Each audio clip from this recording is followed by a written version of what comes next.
Hey everyone, this is Hans from Tundra Feed and Supply Company. So, today we're going to be looking at menus in Godot. So, I've just recently released a sequel to my mobile game called Moonwalk Resurgence. What we're going to be doing is rebuilding that main menu.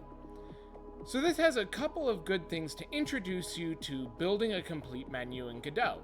So, we have background particle effects going, we have main menu audio playing, we have a custom theme to stylize all of our text and the way our buttons behave, and we have a couple of neat animations in here, like one that allows the entire menu to fade in when the game starts, and then also to fade out as the game begins.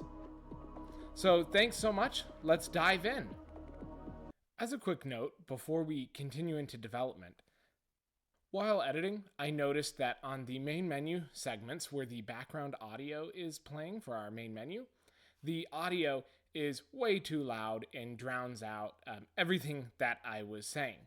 So while I had originally recorded the audio and the game audio in separate tracks, by the time it came to editing the video, they were merged into one, unfortunately. I've gone ahead and left those sections in. I really turned the volume down for those. However, I left the sections in just so you could at least see what we were trying to accomplish. However, the long explanations I cut out. In their place, I've left a comment below with timestamps where I write out what I was attempting to explain or at least show off during those segments. So again, apologies for those audio issues for those particular sections. At the very least, they won't be too loud. But if it sounds like I'm vaguely talking in the background, apologies for that. I did try to cut down those sections as much as I could. And for what I was attempting to say, I have then written those notes with timestamps in the comments below. So again, apologies for that. Thank you so much for watching, and let's dive back into development. Okay, so here we are in a totally empty and brand new project. So let's go ahead and click on Create Root Node as a 2D scene. All right, so the first thing that I want to do is specify what this root node is going to be. If this scene was purely UI oriented, for instance, if I was creating one of the other scenes, I would probably start this node as something like a canvas layer. If we go ahead, and I'm just going to show this real quick, go ahead and create a new node, and let's collapse all these down. So here are our base types that descend from node. Now, under canvas item, we then see two further nodes, node 2D and control. Now, something you'll notice is that this node has a green icon, and all of its descendants, all the nodes that inherit from it, also have green in their icon. This is indicative that these are UI elements. So Godot provides a lot of different UI elements right off the bat to help us out. Our base is a control, and then there's other further things, some that are containers that are meant for helping you lay out your UI, and then lots of others are functional, like color rect or label or button, as we get somewhere else in this list. However, in our particular instance, in the one that I followed for Moonwalk, I left the parent node as a node 2D. And the reason I did this was because the node 2D is actually the game manager for Moonwalk Resurgence. So the menus for Moonwalk all took place in a single scene, and so did the game. The reason I wanted to do this was there's a customization submenu in this main menu. And this customization menu allows the player to change certain aspects about themselves and the obstacles in the game. So since we need information to carry over from this menu scene into the game, and as I made this a browser game, so there's no saving and loading, I needed all of this information to take place within the same scene. Another thing that influenced this was we have particle effects that are actively moving in the background of the scene, and I didn't want those to restart whenever the player begins or finishes a game. So, in this instance, we're going to go ahead and leave our parent node as a node 2D. Now, let's start building our menu. So the first thing that we're going to want to do is add a canvas layer. So this canvas layer is a unique node for rendering of objects within a 2D scene. Essentially, this is what we can draw our UI on top of, and rather than being something in the game world, this is separate on its own canvas layer, hence the name. Okay, so let's go ahead and rename this to main menu. Okay, great. So a couple of other things that I want to do to start the project off is let's go ahead and go to our project settings. And from here, let's go ahead to go under display, go to window. And what we want to do is set the size of our window. Right now, if we were to play our game, and I just hit play and it's asking that no main scene has been defined, let's go ahead and just select our current one and let this play. On top of that, we haven't saved anything yet, so we'll jump into this real quick. I'm going to go ahead and create a new folder called Scenes. And inside this, we're going to have our main menu scene. However, we're also going to have, when we get to that script is when we'll specify where the main menu is going to go. However, this is our main game, so what we're going to specify here is we're just going to call this world. Okay, so there we go. We saved that. So if we were to render this, and right now we're not showing anything, so it's just a gray screen, but if we were to render this, we have this smaller window here, and we would actually like to set the size. So let's go ahead and close this, and since I'm using, or at least envisioning using, smaller assets like 16-bit assets, we're actually going to set this to a standard 1920 by 1080p aspect ratio that we're going to shrink it down to be appropriate for what we're looking at. So in our particular case, that is then going to be 640 by 360.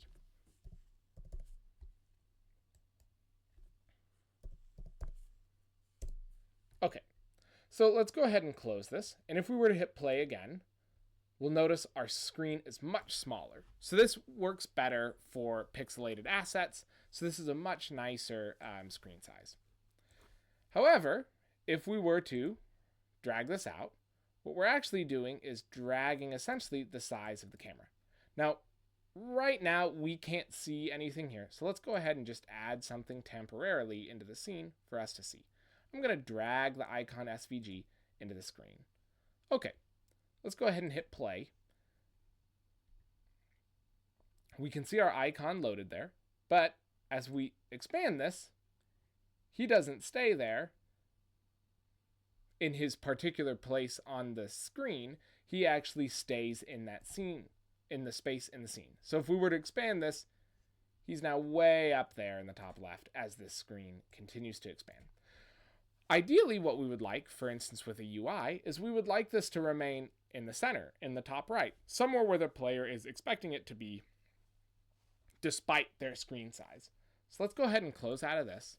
Let's go back to our project. And let's take a look at our stretch mode. We're still in window under display. Right now this is disabled, but what we want to do is update this to canvas item. Now, if we hover over mode, we can see the documentation appear here. And what you can see for canvas items is that the base size that we just specified is going to be stretched to cover the whole screen as this screen is resized. So let's go ahead and close this and then hit play. And what we can see is that as we expand this, it will expand too. So this is a way that we can keep our UI to stay where we want it to stay. For instance, we want it to stay towards the center, we want it to stay in the top right. Well, now we're actually going to keep our aspect ratio. Now, something else you might notice is we've got black bars on the side here, and that's because we are completely keeping our aspect ratio. So if we would like this to expand, to keep the UI the same size that we would like to keep, however, not get these black bars on the side, what we can also do on our final step here is go to project settings again, and then again in window underneath display, go ahead and look at aspect, and instead of keep, we've got a few different options here. And what we're going to do, and you can of course select whatever fits right for your game, but what we're going to do is we're going to go straight to expand. Now, feel free to test these out and play around with what works best for you. But in this instance, we'll go to expand. And what this does is that as we expand this, you can see our icon stays generally where we want it to be, but we're not getting those black bars around the edges. Now, something to note here is that our icon is not actually a part of our canvas layer here, and we're not intending to keep this in our game either. This is being drawn in the game world and not being drawn as a part of our UI. So we can go ahead and remove this for now. Okay, now typically before I move my UI items into their own scenes, I like to build them in the scene that they're going to be used in. That way I can see what it's going to look like in this scene. Okay, I'm going to collapse the output real quick. Okay, so one thing that we notice in our scene is that we can see this square line. And this represents our UI. So again, with our icon, if we put him in the bottom right, when we start our game, we'll see him in the bottom right. If we move it off the screen, we no longer see him. So that's just a good representation of what our screen is looking like. And for UIs, we'll be utilizing this quite heavily. So let's go ahead and remove that icon again and begin building out our menu. So the first thing that we want to do is create that black background to represent space. So go ahead and right click on Node 2D, add child node, and we're going to type in color rect. Now you'll notice this is green, right? So we can tell that this descends from this control node, a UI element control node. So let's go ahead and hit create. And we can see all of our different options over here on the right. So first, let's click on color. And let's go ahead and just draw this all the way to the bottom. There we go. That's perfect. Okay, now what we're going to want to do is we're going to want to go to layout. And for anchors, we're going to change this to full rect. In addition to that, we're going to go to our transform and we're going to set this size to the size of our scene. So that was 640 by 360. Okay, there we go. Now, our scene will be completely black when we start it up. There we are. And if we expand it, we can see, since our aspect ratio doesn't keep, but we actually stretch it to expand to be the size of the screen, we can see a little farther off the side.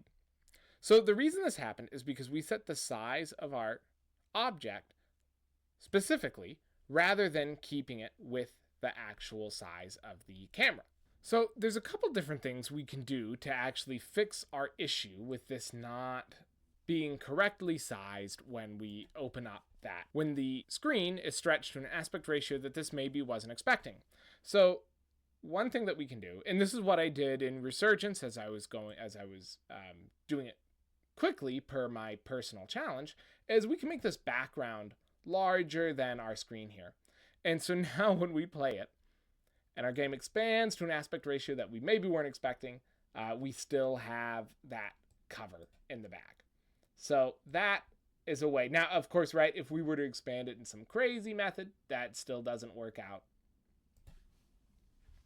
So that's not the best way to go about covering that. But in this particular instance, the reason why I'm not particularly concerned about this is I was developing this, and it's important to know what you are developing for. I was developing this to be played in the browser at itch.io. And in that instance, you have to set the size of the game based off this same sort of setting that we are setting our screen size to be. And from there, you can allow the player to expand it to full screen or not, but that's completely in your court. Given that this was going to be played in a scene where we knew the exact size of the screen, we can be very specific with how we want our sizing to be here. So in this particular instance, we're going to call this OK. Okay, so let's go ahead and move on to our next element here, which is going to be the particles. So in this instance, go ahead and type particle, and these will actually be elements that are part of the game world. Now you can choose GPU or CPU particles, and you can switch these, I believe, at any time as well once implemented. GPU particles, of course, are intended to be run on a graphics card, whereas CPU particles are going to be running on your CPU. Generally speaking, as a result, CPU particles are potentially less powerful than the GPU particles, although they're potentially more compatible with more devices. Again, since we're aiming for this to be played in a browser, I'm aiming for the CPU particles. Okay, so these are in our world, and if we zoom way in, we can see them constantly dripping here. All right, so let's go ahead and start customizing these to slowly be moving from left to right, like what we were seeing in the moonwalk menu. Okay, so first, let's go ahead and drag our particles to where we would like them to be. Okay, here we go. We're just putting them right off the edge of the screen. Now, of course, we'll have to test this in a couple different aspect ratios just to make sure that you don't see the origin of these developing, but for the time being, just off the edge is okay. So next, let's go ahead and look at emission shape. So right now it's a point, but what we're intending is for all of this to be spawning and moving left across this whole viewport. So let's go ahead and change the shape to a rectangle. Now, before we size this rectangle, let's go ahead and get our particles moving in the direction that we'd like them to, just so that we can see that this is behaving in the way we intend. Okay, so let's go ahead and click direction. Okay, so let's go ahead and move our direction here to -1 on the x and leave y as 0. Now the reason these are dropping is because of their gravity. So let's go ahead and change the gravity then for the y to 0. Now we can see all of our particles are spawning right here in the middle and they're not going anywhere. So we need to add a velocity. So let's go ahead, expand this out a bit, and let's set a velocity min to, let's see, 5. Okay, great. Now we're seeing them move left. Let's go ahead and up that quite a bit. So let's maybe say 25. Okay, that's better. Let's maybe go with 40 as our minimum. Okay, I'm currently happiest with that. Now, to add some randomness to this, let's set the velocity max to 50. That way there's some differences between these particles. Now, something you'll notice right now is they're not purely going to the left. They're sort of going all over. In fact, they're going in a 45-degree spread. So let's go ahead and move this to 0. So now it looks like they're all coming from one point and moving to the left, which is not our intended effect. But the thing is we haven't expanded our rectangle yet. So let's go ahead and expand this rectangle with which all of the particles are spawning from. So let's go ahead and take our y and let's expand this. Let's see. If we do 360, that is looking just about perfect. But as we can see, this is expanding quite far off the top and also quite below the bottom. And the reason being because it's drawing 360 pixels out from the bottom and out the top. So what we actually want to do is we want to cut this in half. So let's go with 180. And now what we should see is now our particles are spawning pretty much exactly where we are intending them to go. Now I didn't precisely place our particles here. So what we could do to make sure that this is placed perfectly, we can go to our particle transform, and that was pretty darn close. We'll go to 700, because we like round numbers, and we'll move that to 180. There we go. Okay. So now let's go ahead and take the time that these are going to live, and let's bump this up to 15 seconds. Nice. And let's go again to our initial velocity and expand this all the way up to 90. We're going to take the amount of particles that are displaying on the screen at any one time, and we are going to change that to 100. And let's go ahead and, just so it's easier to see, let's go to our scale and let's jump this up. Let's see, what does 5 look like for a minimum? Okay, I mean, that's maybe a bit big. Let's go ahead and 3. 3's looking okay. Still feels maybe a bit big. So we'll go ahead and go to 2, and then I think this, if we set that to 3. Okay, that feels pretty nice. Now, one of the nice things here is with the size difference and then also the speed difference, it sort of gives an accidental parallax effect where it feels like you're actually moving through an environment because certain things are moving faster than others, and it gives sort of a 3D effect towards these particles. So that's sort of nice to be looking at. And if we were to play our game and expand our screen, we can see those particles slowly coming across. We don't see the origin of their spawn, and they're just slowly moving across the screen. Now, we expanded the lifetime to 15 seconds, and the reason why we did that is because even though some of these are flying pretty far beyond the screen, the ones that are moving at their slowest velocity, ideally, they'll make it to the very edge of the screen before they disappear. Now, there's other things we could do to sort of make the particles disappearing. One just sort of went away right here. Particles disappearing nicer. We could have them shrink as they get to the end of their lifespan. However, this is, for the most part, fairly good, and we're trying to keep this relatively simple and straightforward. So we're going to say we're pretty satisfied with these particle effects for now. Okay, let's close that output again. And let's go ahead and move on to actually creating our UI. So we have our main menu canvas layer here. What we're going to do is now add a child node. And what we're going to add is a label. Now this is going to be our game label. Moonwalk Resurgence. There we go. Okay, now we don't necessarily want him in the top left. So what we're going to do is we're going to go to Layout, and we're going to say Center Top. And we've now moved this towards the center of the screen. And the other thing is that since it's anchored there, as we shrink our game or expand it, it will stay in that center. Okay, great.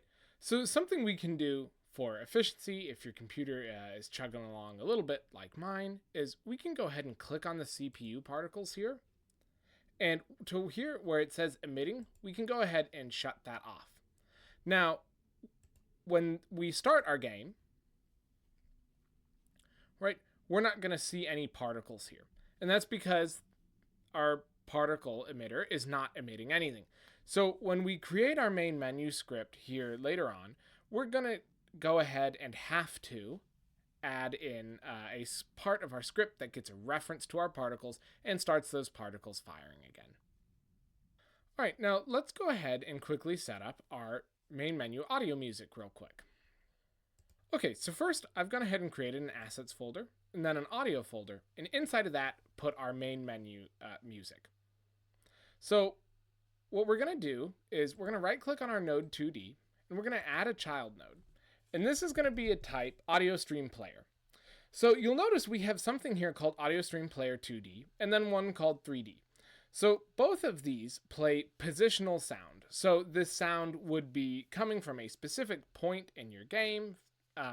For instance, right, you could say if you're looking at a 2D game, it's coming from -100, 300.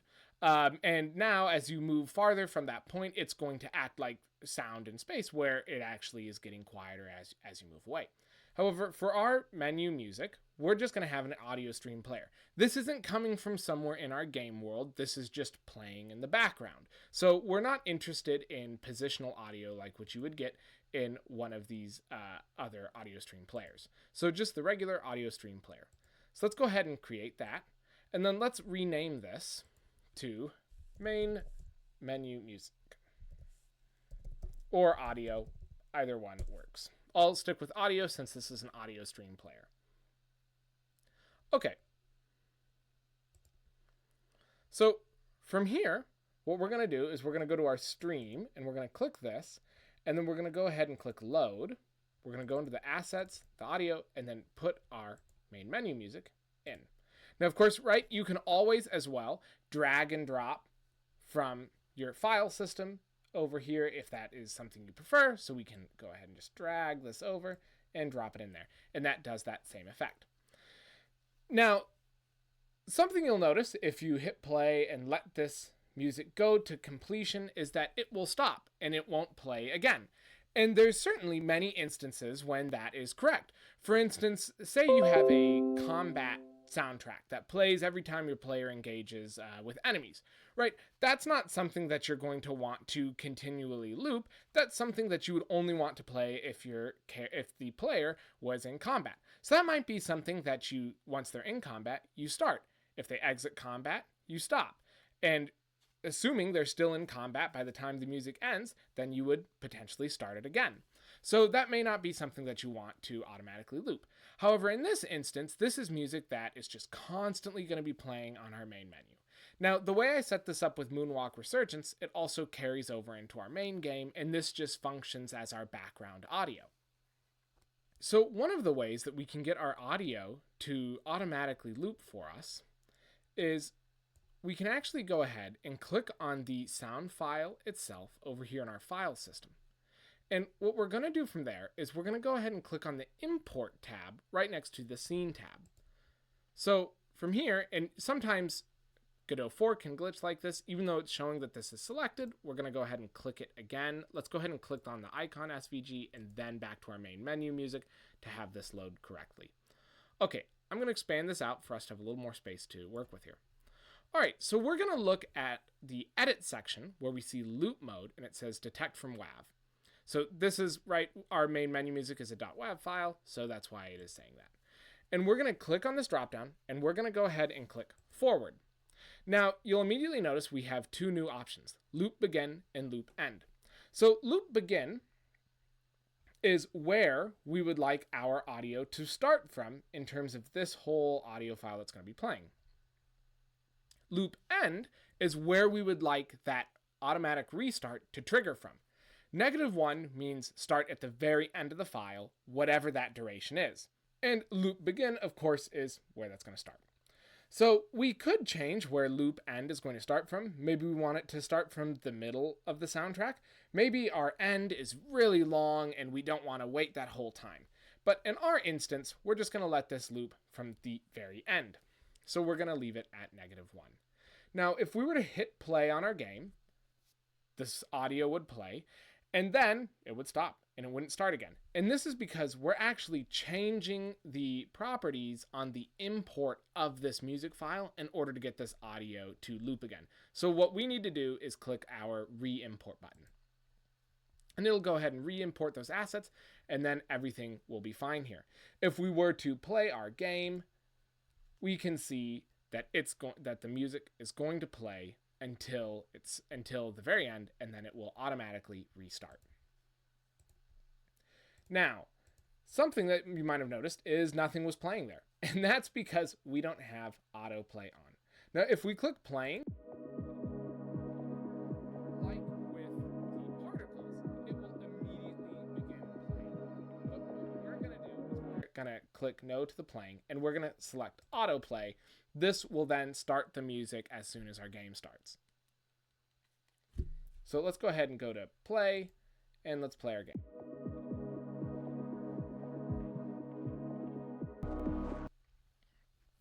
Okay, so now that we have the very basics of this, let's go ahead and let's start working further on our UI. Right? So we have our Moonwalk Resurgence label up there, but that's not particularly exciting looking, and that's just the most basic text that exists. So let's go ahead and change the font here. So now that we've clicked on our label, let's go ahead and filter the properties and look for font. So what you'll see here is that theme overrides is closed. We're going to open that, and then we're going to open fonts. And here we're going to select our own font. Now I've gone ahead and in our file system, in our assets folder, gone ahead and added a font called Pixelfy Sans. So for our label, we're going to go ahead and click load. We're going to go into assets, into fonts, and we're going to go ahead and click on this Pixelfy Sans font. And there we go. Now we can see our font has been updated to the font that we'd like to use.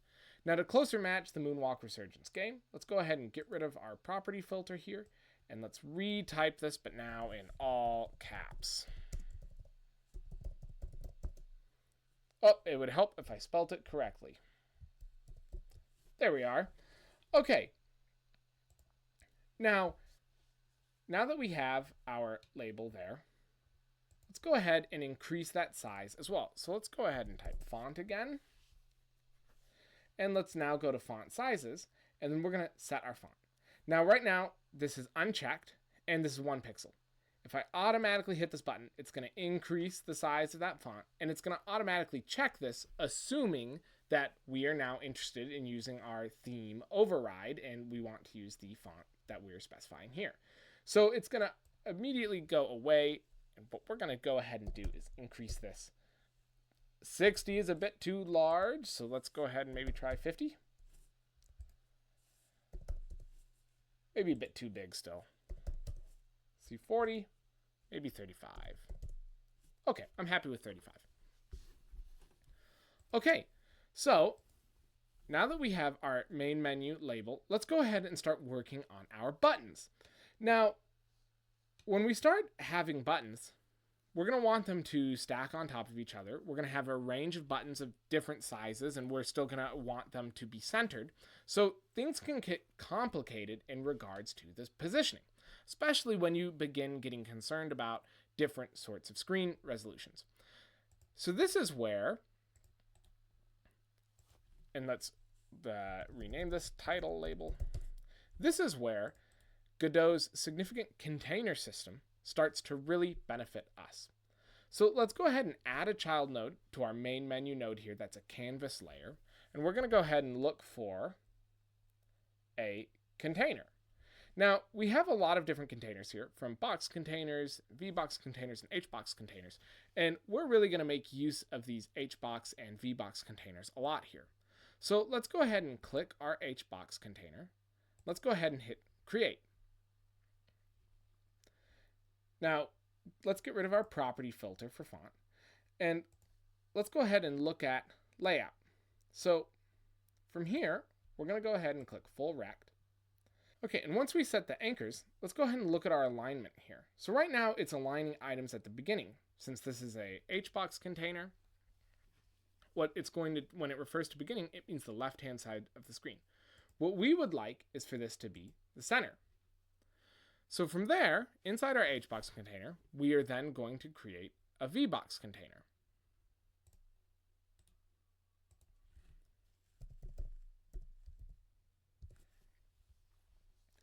So now you can see the VBox, right? It's here in the very center.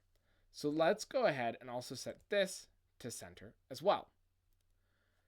Now, we're still not seeing anything yet because there's nothing within these containers asking for a size, right? So if the VBox container is trying to determine what size it's going to be to render the things within it, and there's nothing within it, so it is simply a size of 0 until we start adding content. So let's go ahead and add another child node, and let's type for a button. Let's go ahead and click yes. There's a lot of different types of buttons here. You can look into these individually, but for now, we're just going to go with a button. Okay. Let's go ahead and type something like start. And there we go. Now we can see our start button sitting in the center of the screen.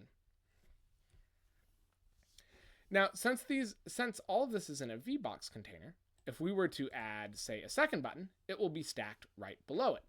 So let's go ahead and add a second button. And this button will say customization. Now, here's where we can start utilizing these box containers more, right? If we were to add another button, it would go right below customization. But what we would like is these secondary buttons to be horizontal.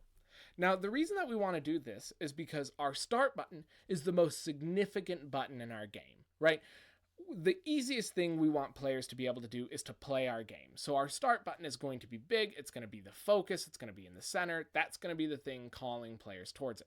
These other buttons are important, but they're less significant than that start button. So we still want to keep them centered, however they're going to be on a different level and they're going to be arranged horizontally. So what we can actually do here is, as a child to our VBox container, we're going to go ahead and add another HBox container. And then what we're going to do is we're going to drag our second button here, and we'll rename these in a moment so it's less confusing, into our HBox container. Now that doesn't do anything for now because this HBox container is a child of the VBox container, and there's one button within it. So visually, it looks the same until we go ahead and add a second button. So let's add another button to our HBox container here. And let's go ahead and add some text to it. So this will be how to play. And there we go. We can see that now our buttons are aligned next to each other. Now something else you'll notice is that our start button has also grown. And this is because the VBox, right, is as wide as its children need to be. So previously, they only needed to be one button wide, as much as the text within a button needed. However, now, one of the child of the VBox container has two buttons in it, customization and how to play. So the amount of size that the HBox container needs is for these two buttons. And then our start button is going to fill the size that it has. So the reason why it does that is if we go ahead and click on our button, and we go ahead down to layout, and then look at container sizing, we can see that our container for this button is to fill. So if we were to then say shrink center, you would see the button would shrink back to the size of the text aligned here, right? And that's because we're telling it no longer to fill the space given, but simply shrink towards how much space you need. If we were to say shrink begin, it would shrink to the amount of space it needs, but towards the left, and same for shrink end towards the right. So we're going to stick with shrink center. Okay, and before we start renaming these, let's go ahead and add our third button here. And this button is going to be our credits. There we are. Okay, now if you notice, these are just the normal fonts. These aren't the fonts that we just set for our label. So do we have to go and set all of those properties again for each individual button here? Fortunately, no. So over in our assets, or actually we're not going to put this in assets, in our file system here, we're going to go ahead and create a new folder called resources. And inside of the resources folder, we're also going to create another folder called main theme. And inside of here, inside of the main theme folder, we're going to create a resource. Now, there's a ton of resources here, and we're not going to delve into the concept of resources for now. What we're going to look for is theme. And there we go. A resource used for styling, skinning, controls, and windows. Okay, and let's name this game theme. Okay, now we will see this new dialog appear down here with a ton of different UI elements on display. And these are essentially, as we're going to slowly change properties, these will update to show us what our properties are going to look like. So, for instance, right, and you can click on these buttons and these properties in here to see how they react to different states. If you want to click on these individually, you can go ahead and click on this button here, and then you can select these and it'll let you change certain properties about them. All right, so we've gone ahead and clicked on our label. And if we go ahead and click on this T symbol, we can see there's a font here. So let's go ahead and hit this plus for an override item. And let's load, go to our assets, go to our fonts, go inside Pixelfy Sans, and let's click on that font, right? So what you'll notice is that the label down here is now actually the font that we see there. Now, why haven't our buttons updated? Well, because those are buttons, not labels. So every label that has this theme will go ahead and adopt this font. We can also do that to increase font sizing. But so let's go ahead and click on our button here. And let's go ahead and look at the fonts. We're going to add our font again. So let's go ahead, Assets, Fonts, Pixelfy Sans, and then let's click that again and open it. And there we go. So now you'll notice all the buttons down here have updated to be the new font. Okay, great. Now let's actually, I'm going to click the theme button to reduce that. And what we're going to do is we're going to click all of these buttons, right? So we can change settings at the same time. We're going to filter the properties for theme. And under theme, right here where it says empty, we're going to load our new theme. So let's go into Resources, Main Theme, and then click the theme.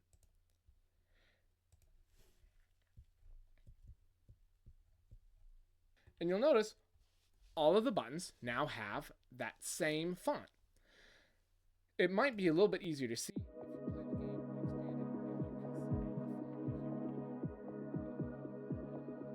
Okay. Now, this is a great way to go about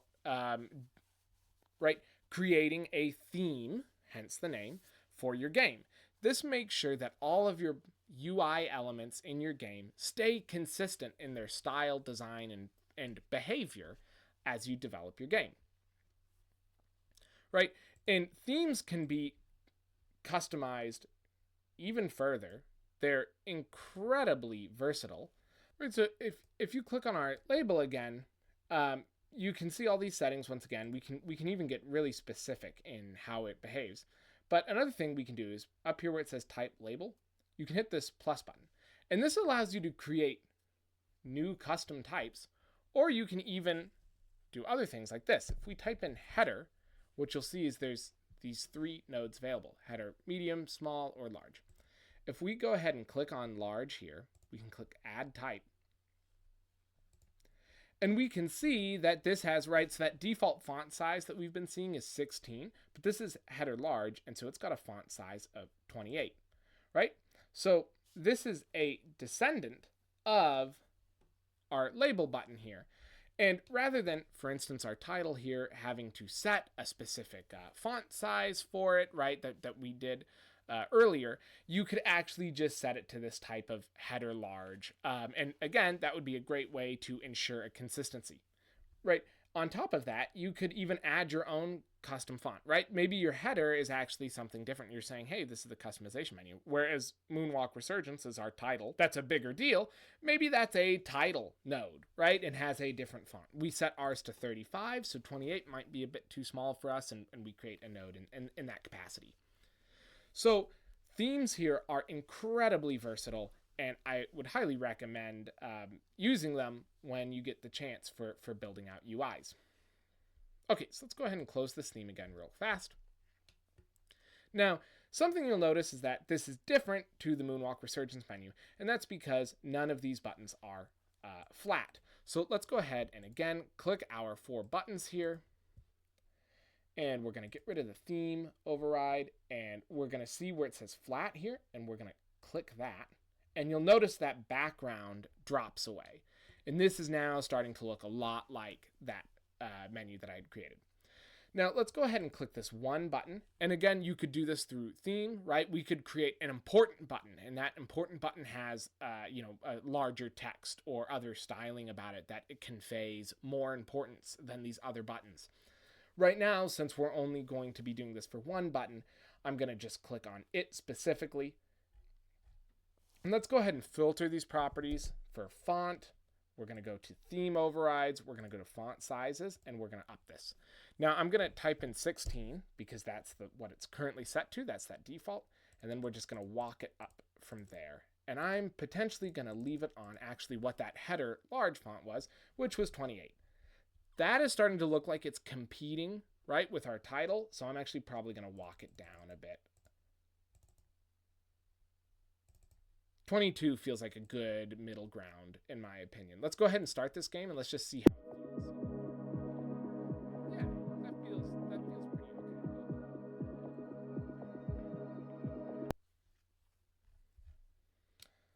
okay. Okay, and so something else to remember there is, so we've marked these as flat buttons. Now, if you go ahead and click on our theme again, right, you'll notice when you're hovering over one of these buttons, the background's changing, not the text. So on a flat button, right, where there is no background, you'll notice that, hey, nothing's happening. And while that's certainly okay, it might be fine in your game, it can be really... I'm actually going to go back to our project settings, and we're going to go under display, we're going to go to window, and we're going to go to stretch mode. And for aspect, instead of expand, we're going to switch this to keep. So let's go ahead and X out of that, and let's save this. Now, this works fairly decently for margin. So at this resolution. Okay, so, all right, so let's go ahead and fix the issue with these flat buttons. So what we want to do is when the user mouse hovers over the button, we would like the text to darken slightly. So let's go ahead and open our theme again, and let's go ahead and click this icon here, and let's select flat button. All right, so what we're going to do is we're going to click this button over here on the far left. And what you're going to see is we've got a ton of different options for different button states, right? So the normal font color, when the button is disabled, when it's focused meaning that the user has already selected this button, right? So if we were to select any of these buttons, we see that there's a ring that appears around it. That's part of the selected state, right? And so what we're interested in is this font hover color. So let's go ahead and click this plus for an override. And let's click on this. And all we want to do is dim the color a little bit. So let's leave it right about there. I'm liking this color difference. I think that's probably acceptable. Okay, so let's go ahead and click off, and let's hit save. Let's play our game again.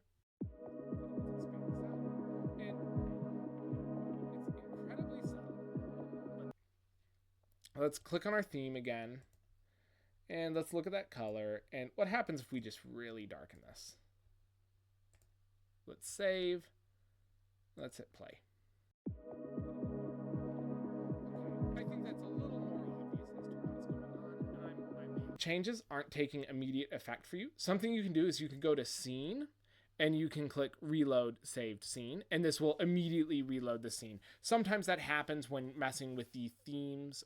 They don't always instantly take effect, so that might be something you have to do if you're not noticing any of your differences. You can even take that one step further and reload the current project if you feel that's necessary. Those are just two options that you can do if you'd like to reload your project or your scene without actually exiting out of them.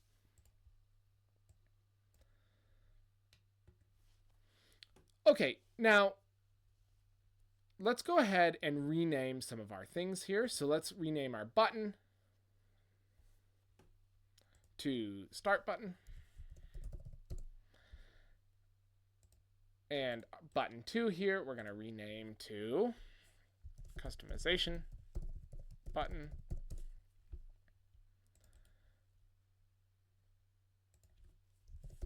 How to play button. And feel free to name these however you'd like. If you have some other convention that helps you keep track of how your buttons are laid out, go absolutely right ahead. Right. So I named our title label as title label, and that makes sense for me, but it's also sort of redundant because a title is something and a label is another thing. So if that's too confusing, you can go ahead and main menu label, moonwalk label, whatever makes sense. Or you don't have to say label. You could name it anything. Moonwalk title, or not even have a sort of a modifier like that in the name, right? Just Moonwalk Resurgence. So however it works best for you to organize this stuff, go ahead and go for it. And it's also okay to experiment with the layout here. This is, thanks to how Godot works, this is all very simple. If we want to drag all of these buttons, let's have our HBox container be equal to that VBox container, we can go and drag it under the HBox container and see what the layout looks like now. So feel free, and then, if we go, oh, we're not huge fans of that, we can grab our HBox container and reparent it to the VBox container and go right back to where we were. That's what's so nice about building UIs in this manner, is that everything is very dynamic. So it's great to sort of figure out how you would like to work with this. So we can rename this to button container. And then, maybe this would be sub button container. And that might be a horrible name in your opinion. I'm not the world's best at variable names. So this is acceptable for me, but go ahead and name them and organize them however you need.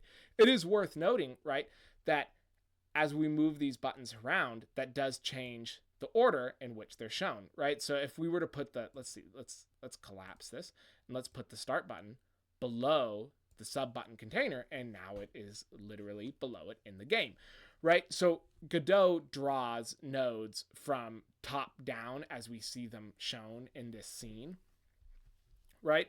And so the sub button container is being drawn before the start button. If we expand this, right, then in our sub button container, we draw how to play, then customization, then credits, right? If we move credits to the very top, that'll be the first thing drawn, right? And so that's how that works. So that's a good way to organize your UIs as you'd like. So that's another thing to note. Okay, so let's go ahead and add another element here before we get into potentially connecting our buttons up with code. So let's click on our node 2D, and we're going to add a child node, and this is going to be an animation player. Now, the animation players in Godot are incredibly powerful. So these can do just about anything, including calling programmatic functions when certain animations complete, almost functioning as timers. Now, I wouldn't say use an animation player in place of a timer, but for instance, if you had some node that was going to play an animation, and as soon as the animation finished, you wanted that node to delete itself, that's something you could do inside the animation player. You don't need to attach a script that says play the node and then play the animation and then monitor for when that animation is finished, or some additional timer to count down to when that animation is finished. That's something you can call from inside the actual animation player. Now, what we're looking to do here is we're going to have all of these main menu elements fade in. So now that we've created our animation player, and we've got this new screen here on the bottom for animations, let's go ahead and click animation. Let's click new, and then we're going to give it a name.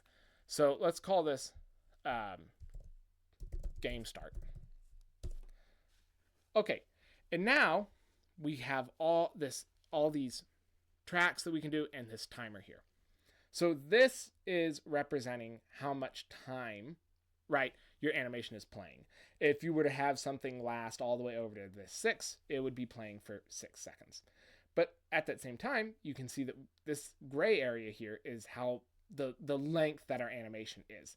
And we can see that also over here where it says 1. If we change this to 2, we can see that gray area expands up to that 2 marker. We now have a 2-second animation. You can also see down here that we have 0.1 and then seconds. This is the steps that we can see sort of along this axis here. I'm going to zoom in a bit, right? We can go ahead and change this, and then we can change these intervals as well. I'm going to leave them as they're at their defaults, but should you get to complex animations, those are things you can change as well. So let's go ahead and click Add Track, and you'll see there's a whole bunch of different options here, right? What we're going to click is the property track because we are just going to be modifying a property. Now you'll see all of our nodes appear here, and we're going to click on our title label, right? Let's hit OK. And then we can see all the properties associated with the title label. And these are laid out in the same manner that we would see the properties laid out in the node inspector here on the right. So let's go ahead and we can scroll through these, see if anything fits what we would like, right? So we're going to have our text fade in here.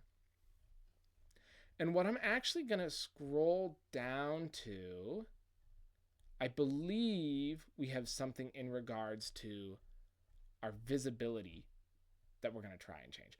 Well, so actually we have visible here, but this is a bool value, right? So there's no partially true or partially false. It's true or false. That's the point of the Boolean value, right? So this is not something that we can deal with because that's not going to be able to fade in. It's either visible or it's not. However, we do have this modulate, right? So modulate here, the color applied to this canvas item. Now, what's nice is that we're not just dealing with RGB, we're dealing with RGBA, right? So our color here involves the alpha, and that's exactly what we want to be dealing with, right? So we're not necessarily interested in affecting the child nodes. However, I don't think this actually affects the other buttons. So you could go with self-modulate, right? Which, as the previous one specified, is only going to affect, right? This property does not affect child canvas items, but we're going to go ahead and go with modulate for now. So let's go ahead and open this. And also, right, this is for our whole menu, and right, fading in and fading out. So in this instance, right, if this does affect the child elements, that's okay.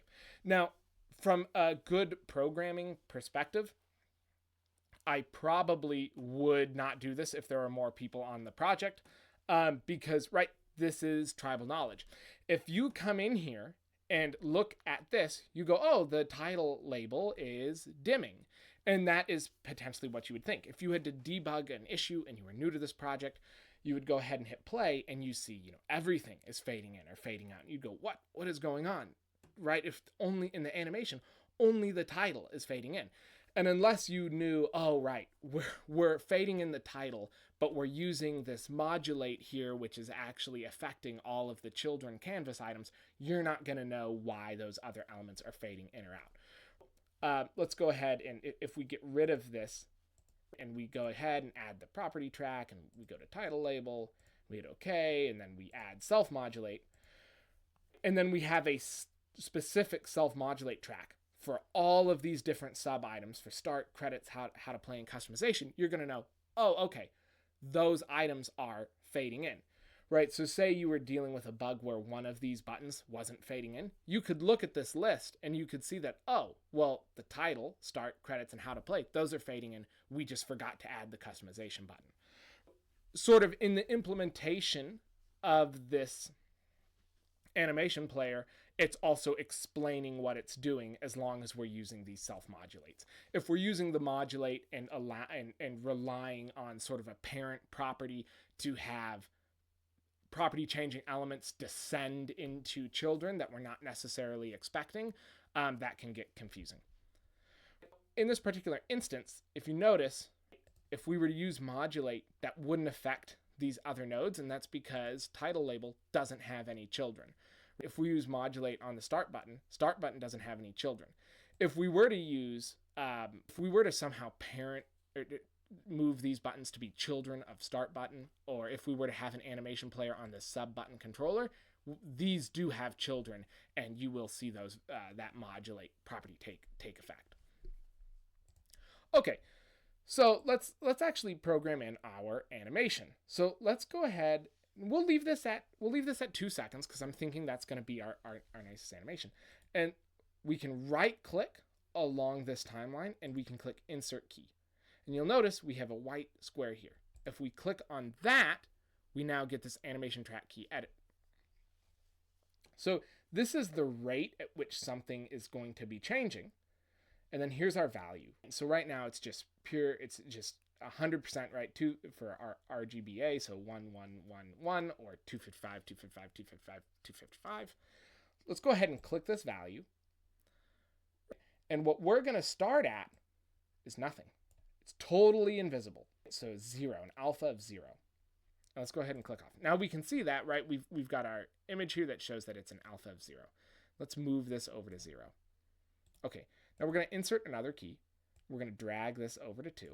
And you'll notice this is totally white, right? It's 100% on this scale over here. And we can see a fade all the way across. So if we go ahead and hit play, and let's click on our animation player. And we hit play.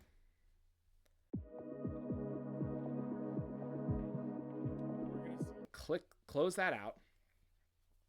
Let's finish setting up our animation player, and then we're going to go ahead and we're going to start, right? We're going to create a script to handle these button clicks, and that script is also going to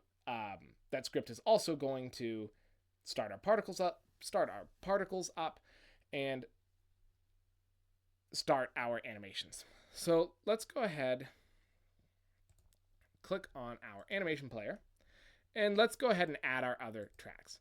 So we're going to add one for the start button. And this is going to be self-modulate. And we're going to add one for these other buttons. Okay, so let's add our credits button. And we're going to type in self-modulate. And let's add it for how to play.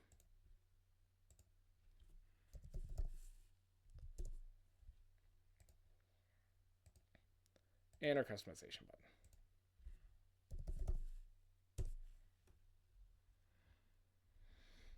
Okay, great. So now let's do the same thing. So insert key and set this back.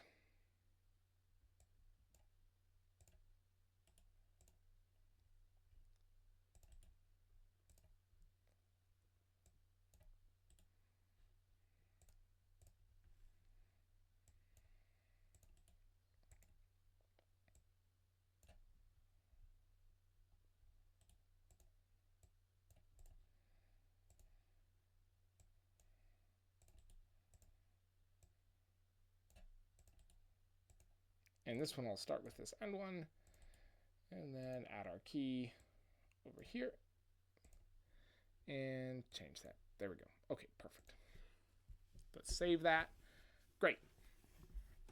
Okay, so now let's go ahead and add a script to manage our main menu. Now in this instance, right, I'm going to add the script to this node 2D, this parent node. And the reason being is because I'm going to be grabbing references to these child objects, right? So if I put the script on this main menu node, the animation player would no longer be one of its children that it could interact with. Now, if we wanted to, right, we could parent the animation player to the main menu.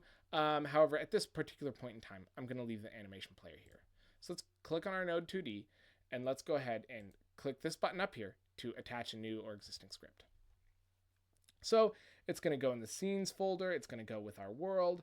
So typically I would then also create a world folder inside the scenes, which is where the world scene would also live, and then this script alongside it. But given that this is our only scene that we're going to be working with, we're just going to leave it right next to in the scenes folder. So let's go ahead and click create. Okay, great. So let's go ahead and close our animation player so that we can see what we're doing here. And let's expand this as much as we can. All right, let's go ahead and get rid of these for now. And from here, what I'm also going to do is I'm going to go ahead and shrink this back up. And for our animation player, we're going to rename this to intro animation. Okay, so inside of our script again,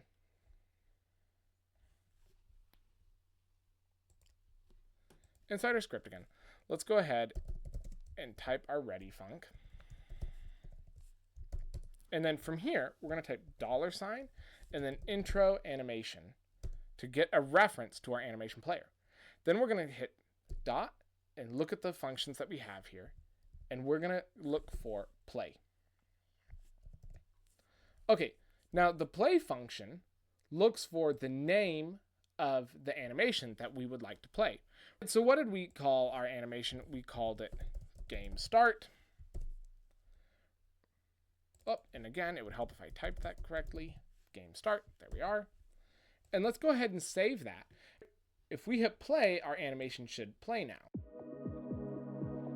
did you see that? All of that text faded in. Now, 2 seconds felt a bit quick to me actually on that. So let's go ahead and shrink this up. Let's go back to our animation. And let's maybe extend this to 4 seconds. And let's drag all of these out.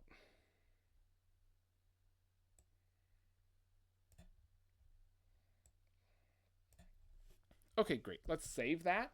Let's hit play. Okay, and we can see the things fading. Now, one of the reasons that is just sort of making that light color even lighter. So if we go back to our animation tab, we can see, right, this is very obvious, but then once we're about here, it basically looks like it's ready to go. So something that we can do is we can click on these key nodes and then we can modify the easing. And so if we really change this, we can sort of elongate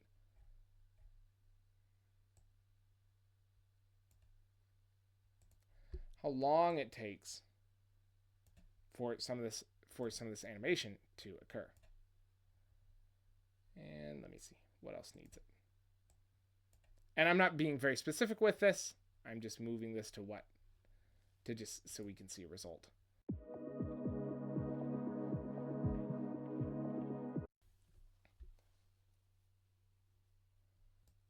So something we could do if we wanted this to behave a bit differently is we can add sort of a midpoint to this to see, right, to force how long it takes to load. And I'm only going to do this for one of these, but for instance, right, if we start at our alpha value of 0 and then say almost all the way through, right, our alpha value is still barely more, we can manually sort of set the rate with which this change occurs, right? So you can see that how to play button is taking a bit longer, right? It still finishes at that same time because it picks up there at the end, but it looks like it's taking a slower time to come in because we have changed the way that animation is playing. Okay, so our final thing that we're going to do to set this menu up is we're going to go ahead and get a reference to our CPU particles, right? And let's go ahead and rename this to background particles. Let's go ahead and get a reference to it. Background particles. And then we're going to tell it to start. And let's go ahead and save this. And I think what we're not probably looking for start. I think that's going to throw an error for us. Yep, start doesn't exist. What we're actually going to call is emitting. That's also going to throw an error for us. Okay, so now that we got our reference to the background particles, we are going to call restart. We're going to save this. We're going to hit play.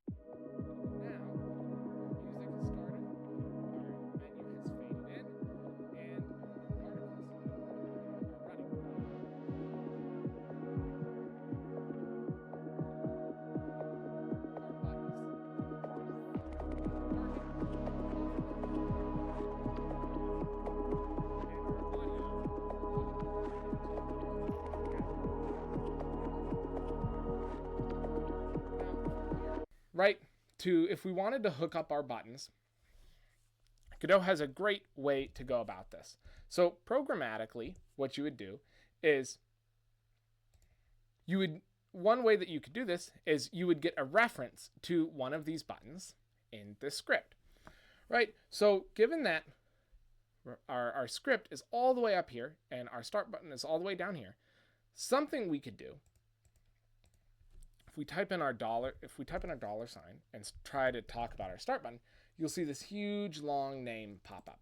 And that's fine. That is a way to get a reference to the start button. However, something that you can do to make things a little simpler if you'd like, right? I know there's only going to be one start button here and this is the name I want, is you can actually go ahead and right click on that particular node and then go down here and click access as unique name. It'll then get this little percent symbol next to it. So what that means is that we can now say, once again, do that dollar sign, and then you can type the percent symbol and type start button. And this is the same as writing out this huge long set of text, which is specifying, right, walking all the way down the nodes to the specific child node that you're looking for. But since this is a unique name, we can call it like this. We can then say .connect. And then, oh, sorry, I skipped a spot there. What we want to do is connect into the button down instance here, right? So if we look at our start button and then over in the inspector, we click on the node tab, we can see all of these different events that could happen. What we're interested in is the button down, right? This is the second that someone has clicked down on our button. So what we're going to do here is, now that we've got a reference to our start button, we're going to say dot button down, and then we're going to say dot connect, and then we're going to type in the name of a function that we want to do. So we're going to say on start pressed, right? And this will throw an error for us right now because there is nothing called on start pressed. So let's go ahead and create a function on start pressed. And from here, what we're going to do is we're just going to print out start pressed. And if we save that, and we go ahead and hit play, we